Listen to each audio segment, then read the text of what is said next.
오늘 우리가 함께 묵상할 말씀은 3월 19일 목요일 요한복음 14장 1절부터 14절까지의 말씀입니다. 성도 여러분, 오늘 이 말씀이 주어지는 그 예루살렘의 다락방 분위기를 먼저 한번 상상해 보셨으면 좋겠습니다. 우리가 이 본문의 배경을 되게 잘 알고 있다고 착각하기 쉬운데요. 평화로운 분위기가 절대 아니었죠. 전혀 아니죠. 그 제자들의 심리적 상태는 그야말로 처참하게 무너져 내린 직후거든요. 예수님께서 방금 전에 가룟 유다의 배신을 예고하셨고, 그쵸. 네, 게다가 리더였던 베드로가 예수님을 3번이나 모른다고 부인할 거라고 아주 폭탄 선언을 하신 상황입니다. 그러니까 배를 버려두고 세관을 떠나서 3년 동안 자신의 모든 인생을 걸었던 스승이잖아요. 맞습니다. 그런데 그 스승이 자신들을 남겨두고 떠난다고 하죠. 또 재정을 담당하던 유다는 나가버렸죠. 거기 수석 제자는 배신자가 될 거라 하니까 이거 현대사회로 치면요. 네네. 회사의 CEO가 갑자기 사임 발표를 하고 재무 담당 인사는 횡령으로 도망치고 부사장은 경쟁사로 넘어간다는 소식을 그냥 한 자리에서 다 들은 것과 같지 않을까요? 아주 적절한 비유입니다. 제자들이 느꼈을 그 요동치는 불안, 헬라어 원어로 타라소라고 하는데요. 물결이 막 거세게 휘몰아치는 것처럼 마음이 격동하는 상태를 뜻합니다. 완전히 패닉 상태네요. 네. 예수님은 바로 그 극심한 공황 상태에 빠진 제자들에게, 그리고 오늘날 수많은 불안을 안고 살아가는 성도 여러분에게 단순히 다 잘 될 거다라는 식의 막연하고 텅 빈 위로를 건네지 않으십니다. 빈말을 하시는 분이 아니시죠? 그렇죠. 대신에 아주 깊고 단단한 신학적 진리를 처방전으로 내놓으시는데요. 오늘 묵상의 핵심이 바로 이겁니다. 1절을 보면 너희는 마음에 근심하지 말라 하나님을 믿으니 또 나를 믿으라고 아주 강력하게 명령을 하십니다. 잠깐만요. 마음이 불안해 죽겠는데 근심하지 말라고 명령한다고 그게 바로 멈춰지나요? 안 멈춰지죠, 사실. 그러니까요. 예수님은 왜 제자들의 이 극심한 불안을 어떤 감정적인 문제로 다루지 않으시고 갑자기 믿음의 문제로 연결 지으신 건가요? 불안의 뿌리를 정확히 꿰뚫어 보신 겁니다. 제자들의 근심은 당장 눈앞의 상황이 주는 위협 때문이기도 했지만요. 네. 근본적으로는 예수님이 누구신지, 그리고 그분이 지금 가시는 길이 어떤 의미인지에 대한 무지와 불신에서 비롯되었거든요. 무지와 불신이요? 네, 내가 통제할 수 없는 미래에 대한 두려움을 이기는 유일한 길은 그 미래를 주관하시는 대상을 향한 확고한 신뢰일 뿐입니다. 그렇군요. 그래서 예수님은 하나님을 믿는 것처럼 나를 믿으라며 자신을 하나님과 완전히 동등한 신뢰의 대상으로 명확하게 선포하신 겁니다. 상황을 막 통제하려 들지 말고 대상을 신뢰하라. 정말 중요한 포인트네요. 근데 바로 이어지는 2절에서 제가 개인적으로 또 아마 많은 성도 여러분이 오랫동안 오해해왔던 구절이 나옵니다. 어떤 구절이죠? 내 아버지 집에 거할 곳이 많도다. 내가 너희를 위하여 거처를 예비하러 가노니. 이 부분요. 예전 번역본들을 보면 이 거처를 으리으리한 저택, 맨션으로 묘사하는 경우가 꽤 많았잖아요. 네, 맨션스라고 번역이 많이 됐었죠. 저도 어릴 때는 천국에 가면 황금으로 되는 제 전용 저택이 딱 있을 거라고 상상했거든요. 만약 그게 물리적인 저택이 아니라면 많은 분들이 되게 실망하실 수도 있을 것 같은데요. 물리적인 환경저택을 기대하셨다면 조금 실망하실 수도 있겠습니다. 실망할 준비해야겠네요. 이 거처로 번역된 헬라어 모나이는요, 요한복음 전체의 맥락에서 볼 때 어떤 물리적인 방이나 건축물이라기보다는 훨씬 더 깊은 관계적 개념입니다. 관계적 개념이요? 네, 장소의 의미가 완전히 없는 것은 아니지만 핵심은 하나님과 우리 사이의 관계적 완성에 있다는 거죠. 건축물이 아니라 관계적 개념이라는 게 정확히 어떤 의미인지 좀 사실 피부에 잘 와닿지가 않거든요. 이렇게 한번 생각해 보시죠. 사랑하는 가족이나 연인이 함께 있을 때 비가 새는 작은 단칸방에 있어도 그곳이 가장 안락한 집이 되잖아요. 그렇죠. 함께 있다는 게 중요하죠. 반대로 아무리 화려한 수백 평짜리 저택이라도 철저히 혼자 고립되어 있다면 그건 그저 차가운 공간일 뿐입니다. 예수님이 이 땅에 계실 때는 친히 제자들의 거처가 되어 함께 동거하셨습니다. 네네. 이제 십자가를 향해 가시는 것은 제자들을 고아처럼 버려두기 위함이 아니라는 거죠. 십자가와 부활을 통해 죄의 장벽을 허물고 우리 모두가 하나님 아버지의 영원하고 친밀한 품, 즉 그 상호 관계 안으로 영원히 들어올 수 있도록 진정한 집을 완성하러 가신다는 뜻입니다. 아, 듣고 보니 예수님의 떠나심이 우리를 버려두는 어떤 결핍의 사건이 아니라 오히려 완벽한 관계로의 초대장이었군요. 맞습니다. 요한복음에서 계속 반복되는 모티프가 빛과 어둠이잖아요. 예수님께서 어둠의 세상에서 빛이신 아버지께로 가시는 것은 결국 우리를 그 어둠에서 건져내어 영원한 빛의 사귐으로 끌어올리려는 구조작전과도 같다는 생각이 드네요. 아주 정확한 통찰이십니다. 그래서 3절을 보시면 거처를 예비하면 내가 다시 와서 너희를 내게로 영접하여 나 있는 곳에 너희도 있게 하리라고 하십니다. 직접 데리러 오신다는 거네요. 네, 성도 여러분이 지도를 보고 더듬더듬 찾아가는 게 절대 아닙니다. 주님이 친히 이 어두운 세상으로 다시 오셔서 우리의 손을 잡고 아버지의 집으로 이끄신다는 약속인 거죠. 든든합니다. 초기 기독교 성도들이 그 무서운 코노세움에서 사자들의 밥이 되면서도 찬송할 수 있었던 이유가 바로 이 종말론적 소망이 있었기 때문입니다. 잠깐만요. 방금 말씀하신 종말론적 소망이라는 단어가 너무 신학교 교과서 같은데요? 우리가 일상에서 이해할 수 있는 언어로 좀 풀어주실 수 있나요? 아, 네. 쉽게 말해서 세상의 권력이나 죽음이 내 인생의 진짜 결말을 결정하지 못한다는 확신입니다. 결말을 결정하지 못한다. 로마 황제가 내 육신을 당장 죽일 수는 있어도 예수님이 나를 위해 예비하신 그 영원한 관계적 거처, 그 진짜 집은 결코 빼앗을 수 없다는 흔들림 없는 배짱이죠. 이 세상이 전부가 아니라는 것을 아는 사람만이 가질 수 있는 소망입니다. 세상이 내 인생의 결말을 낼 수 없다는 배짱. 정말 멋진 표현입니다. 그런데 이런 장엄한 위로의 약속 앞에서도 5절을 보면 도마는 여전히 영적인 방향을 잡지 못하고 엉뚱한 소리를 합니다. 도마나 또 나섰죠. 주여, 주께서 어디로 가시는지 우리가 알지 못하거늘 그 길을 어찌 알겠사옵나이까. 아니, 요한복음 11장에서는 돌에 맞아 죽을 각오로 우리도 주와 함께 죽으러 가자고 외쳤던 그 도마가 맞나요? 왜 갑자기 이렇게 길을 잃고 헤매는 걸까요? 도마는 지극히 현실적이고 경험적인 사람이었거든요. 눈에 보이는 스승이 물리적으로 눈앞에 딱 있어야만 안심하는 타입이었던 겁니다. 아, 확인이 되어야 직성이 풀리는. 그렇죠. 스승이 목적지도 안 알려주고 당장 떠난다고 하니까 내비게이션 전원이 갑자기 탁 꺼진 것처럼 극도의 혼란을 느낀 겁니다. 답답했겠네요. 이것은 단순히 도마 한 사람만의 문제가 아니라 영적인 방향성을 상실한 모든 인간의 뼈저린 한계를 보여줍니다. 스스로의 힘과 이성만으로는 하나님께 나아가는 길을 도무지 알 수 없다는 그 영적 무지가 여과 없이 드러난 것이죠. 눈에 보이는 목적지의 좌표만을 요구하는 도마에게 예수님은 기독교 역사상 가장 위대하고 배타적인 선언을 하십니다. 6절이죠. 내가 곧 길이요 진리요 생명이니 나로 말미암지 않고는 아버지께로 올 자가 없느니라. 정말 놀라운 선언입니다. 이 선언에 갖는 무게감이 엄청난데요. 여기서 진리와 생명이라는 단어가 어떻게 길이라는 개념과 하나로 연결되는 건가요? 예수님은 내가 그 길을 안다거나 내가 길을 가르쳐 주겠다고 하지 않으셨습니다.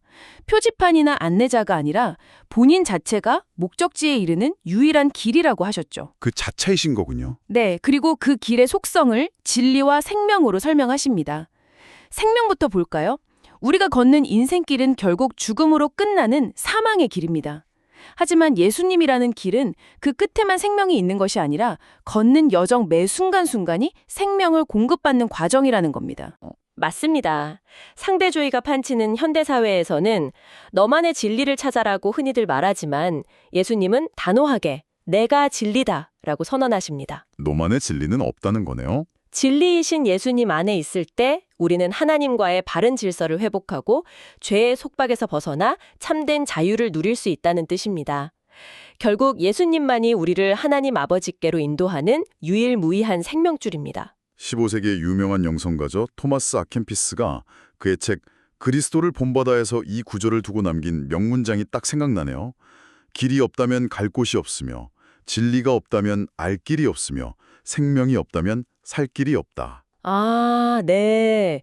그 묵상이 이 6절의 핵심을 정말 완벽하게 요약해 줍니다.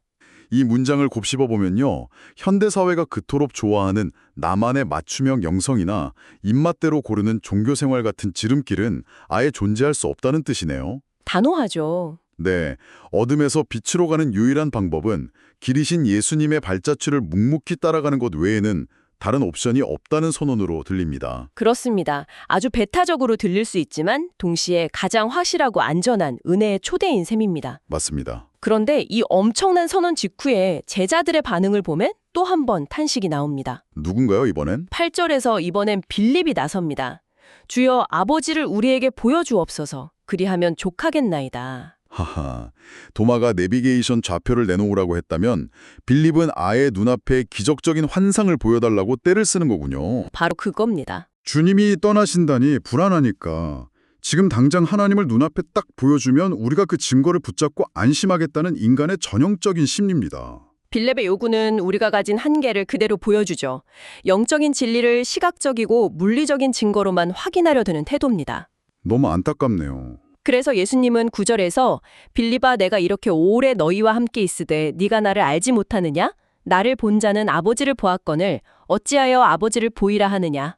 라고 부드럽지만 아주 단호하게 책망하십니다. 네. 그리고 여기서 요한복음 신학의 정수라고 할 수 있는 상호 내주의 교리를 펼치십니다. 상호 내주요? 아버지가 내 안에, 내가 아버지 안에 있다는 말씀이죠. 이 교리가 신학적으로 되게 중요하다는 건 알겠는데 일상생활을 하는 성도 여러분 입장에서는 이게 대체 무슨 의미인지 확 와닿지 않을 수 있거든요. 좀 어렵게 느껴질 수 있죠. 네, 마치 외국에 파견된 전권 대사 같은 개념인가요? 대사의 입에서 나오는 말이 곧 그를 보낸 국가 원수의 말과 완벽히 일치하는 것처럼요. 대사 비유도 훌륭합니다만 요한복음이 말하는 상호 내주는 그보다 훨씬 더 인격적이고 유기적인 연합입니다. 더 깊은 거군요. 네, 단순히 머리로만 이해하는 공식이 아니라 완벽까지 호흡이 맞는 듀엣 가수를 한번 떠올려 보십시오. 아, 듀엣 가수. 두 사람이 부르는데 마치 하나의 목소리처럼 들리고 서로의 마음과 의지가 완벽하게 하나로 녹아있는 상태입니다. 10절과 11절에 보면 예수님이 하시는 말과 기적들은 단독 행동이 아니라 그분 안에 거하시는 아버지가 자신의 일을 하시는 것이라고 설명하십니다. 한 몸처럼 움직이신다는 거네요? 제자들의 진짜 문주는 이 완벽한 연합, 예수님을 통해 지금 눈앞에서 일하고 계시는 하나님 아버지를 영적인 눈으로 보지 못한 데 있었습니다. 말씀을 듣고 보니 제자들의 그 영적 맹목이 안타깝기만 하네요. 그런데 12절로 넘어가면요. 제 눈을 의심하게 만드는 굉장히 충격적인 구절이 등장합니다. 네, 그 구절이죠. 나를 믿는 자는 내가 하는 일을 그도 할 것이요. 또한 그보다 큰 일도 하리니 이는 내가 아버지께로 감이라. 솔직히 이 구절 너무 위험하게 해석될 여지가 많지 않습니까? 네네. 우리가 예수님보다 더 큰 일을 한다고요? 이게 무슨 뜻인가요? 우리가 물 위를 걷는 걸 넘어서 막 날아다니기라도 해야 한다는 건가요? 현대 성도들이 예수님보다 더 화려한 기적을 행할 수 있다는 뜻으로 오해하기 딱 좋은데요. 맞습니다. 저도 목회 현장에서 그 구절에 대한 질문을 참 많이 받습니다. 분명히 짚고 넘어가야 할 것은 여기서 말하는 더 큰 일이 어떤 마술적인 기적의 스케일이나 물리적인 위대함을 비교하는 것이 전혀 아니라는 점입니다. 그럼 뭔가요? 이것은 철저히 구속사적 성취의 차원에서 이해해야 합니다. 또 조금 어려운 단어가 나왔네요. 구속사적 성취의 차원이라는 말을 좀 더 쉽게 엘리베이터 피치처럼 핵심만 풀어주실 수 있을까요? 지리적이고 사역적인 범위의 확장을 생각하시면 됩니다. 예수님은 육신을 입고 계셨기에 그분의 사역은 팔레스타인이라는 좁은 땅, 3년이라는 짧은 시간에 국한되었잖아요. 그렇죠. 시공간에 제약이 있으셨죠. 그러나 예수님이 십자가에서 죽으시고 부활하시고 승천하여 아버지께로 가시면 어떤 일이 일어납니까? 성령님이 오시죠. 바로 그겁니다. 성령님이 우리에게 오십니다.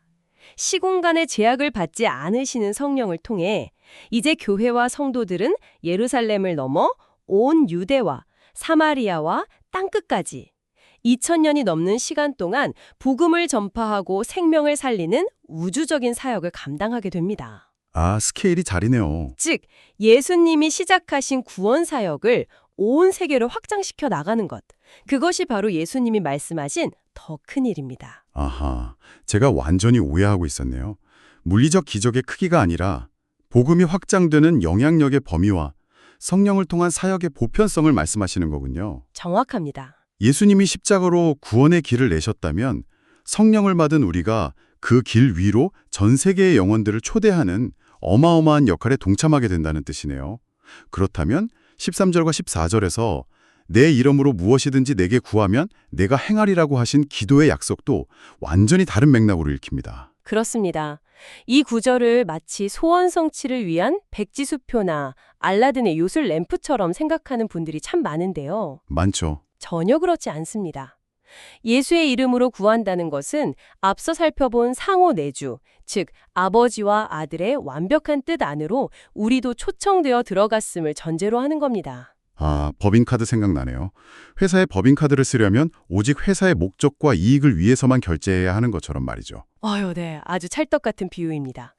예수의 이름으로 기도한다는 것은 우리의 개인적인 탐욕이 아니라 하나님의 뜻과 하나님 나라의 확장, 즉 앞서 말한 더 큰 일을 위해 구한다는 의미입니다. 그렇군요. 그럴 때 삼위일체 하나님께서 온전히 응답하시고 영광을 받으신다는 가장 강력하고도 특권적인 약속인 거죠. 법인카드 비유가 스스로 생각해도 명쾌하네요. 오늘 묵상한 내용을 쭉 정리해보면요. 제자들을 짓눌렀던 불안과 두려움에 대한 예수님의 해답은 미래의 일정을 분초 단위로 알려주는 스케줄표가 아니었습니다. 전혀 아니었죠. 오직 길과 진리와 생명이신 주님과 인격적으로 동행하며 그분의 이름으로 성령의 사역에 동참하는 것만이 이 혼돈의 세상을 이기는 유일한 처방전이었습니다. 맞습니다.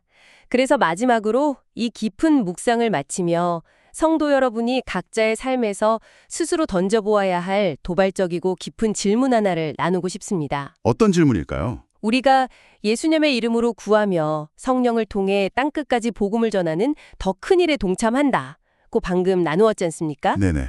그렇다면 우리가 일상에서 간절히 기도했는데도 병이 낫지 않거나 사업이 실패하거나 고난이 해결되지 않을 때 우리는 그것을 실패한 신앙이나 응답받지 못한 기도로 여겨야 할까요? 결과만 보면 그렇게 생각하기 쉽죠. 하지만 만약 주님이 말씀하신 기도의 목적과 더 큰 일이 눈에 보이는 현실의 문제 해결이 아니라 그 고난 속에서도 십자가의 복음이 드러나고 하나님의 뜻이 성취되는 것이라면 말입니다. 우리의 삶 속에서 응답되지 않은 것처럼 보이는 수많은 기도의 순간들이 어쩌면 세상의 기준으로는 철저한 실패로 보일지라도 보이지 않는 하나님 나라를 세워가는 가장 강력하고 더 큰 일의 현장일 수 있지 않을까요? 정말 묵직하게 다가오는 질문입니다. 내가 원하는 기적의 부재가 곧 기도의 실패를 의미하는 것이 아니라 오히려 우리가 상상할 수 없는 방식의 더 큰 일을 이루어 가시는 하나님의 신비일 수 있다는 것. 성도 여러분도 오늘 하루 응답되지 않은 기도의 이면에 담긴 이 놀라운 구속사적 신비를 깊이 묵상해 보시기 바랍니다. 네. 자비로우신 하나님 아버지, 불안과 두려움에 떨며 목적지를 잃고 헤매는 도마와 빌립 같은 우리에게 주님, 친히 길이요 진리요 생명이 되어주심을 찬양합니다. 불확실한 미래 앞에서 세상이 주는 텅 빈 위로를 구하지 않게 하시고 참된 거처가 되시는 주님과의 온전한 연합 안에서 평안을 누리게 하옵소서. 내 이름으로 구하라는 주님의 약속을 개인의 탐욕을 채우는 도구로 오해하지 않게 하시고 성령의 권능에 힘입어 십자가의 복음을 증거하는 더 큰 일에 우리의 일상이 쓰임받게 하옵소서. 때로는 우리의 간절한 기도가 원하는 대로 응답되지 않는 고난의 순간에도 그것이 실패가 아니라 하나님 나라를 완성해가는 신비로운 과정임을 믿고 잠잠히 주님의 자치를 따르게 하옵소서. 우리를 빛과 생명으로 인도하시는 영원한 소망, 예수님의 이름으로 기도합니다. 아멘.